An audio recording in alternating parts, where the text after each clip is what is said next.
ഷെടാ, 10 ലക്ഷം രൂപയേ ഉള്ളോ?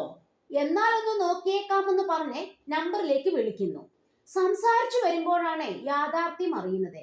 വീടിന്റെ സ്ട്രക്ചർ മാത്രമായിരിക്കും ഈ പറഞ്ഞ തുക. പരസ്യം മാത്രം ലക്ഷ്യമിട്ട് കൊണ്ടുവരുന്ന റീലുകൾക്ക് പിന്നാലെ പോകുമ്പോൾ അബദ്ധം പറ്റാതിരിക്കാനായി ഇനി പറയുന്ന കാര്യങ്ങൾ ശ്രദ്ധിക്കാം. സമൂഹ മാധ്യമങ്ങളിൽ എക്കാലത്തും ട്രെൻഡിലുള്ള വീഡിയോകൾ ശ്രദ്ധിച്ചാൽ അറിയാം, അതിൽ ബജറ്റ് വീടുകൾ ഉണ്ടാവും. അത് കണ്ടിട്ട് ആകെയുള്ള 2-3 സെന്റ് സ്ഥലത്തെ ബജറ്റിൽ വീട് പണിയാമെന്ന് ആഗ്രഹിച്ചു പോകും. ഈ ആഗ്രഹം തെറ്റല്ലെങ്കിലും റീല് മാത്രം കണ്ട് വീട് പണിക്കായി ഇറങ്ങുന്നതിന് മുൻപേ കുറച്ച് കാര്യങ്ങൾ അറിഞ്ഞിരിക്കണം. വീടെന്ന ആഗ്രഹം മനസ്സിലിട്ട് താലോലിക്കുന്ന ഒരു ശരാശരി മലയാളി. വലിയ ബജറ്റൊന്നുമില്ല, ഭംഗിയുള്ള ഒരു കുഞ്ഞു വീട് മതി. പതിവ് പോലെ റീലുകൾ മാറി മാറി കണ്ടുകൊണ്ടിരിക്കുമ്പോൾ അതാ കാണുന്നു ഒരു സുന്ദരൻ വീട്. വെറും 10 ലക്ഷം രൂപയ്ക്ക് നിങ്ങൾക്കും ഇതുപോലൊന്ന് സ്വന്തമാക്കാമെന്ന് ക്യാപ്ഷനും. ഇതിനപ്പുറം നിങ്ങൾക്ക് ലാഭിക്കാനില്ലെന്ന് വാചക കസർത്ത് നടത്തുന്ന അവതാരകനും.